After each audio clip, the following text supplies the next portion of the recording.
Here I have DOOGEE S95 Pro, and today I'm going to show you how to access developer options on this device. So to do this, firstly you have to open settings, then go to the about phone section. Here you have to find the line build number and tap on it with your finger several times until you get the message you are now a developer.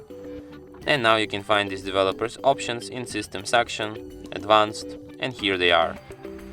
And from here you can change all of these developer options. You can also disable them here, and after that they will disappear from the settings list. And that's it. Thanks for watching. If you find this tutorial useful, don't forget to hit that like button and subscribe to our channel.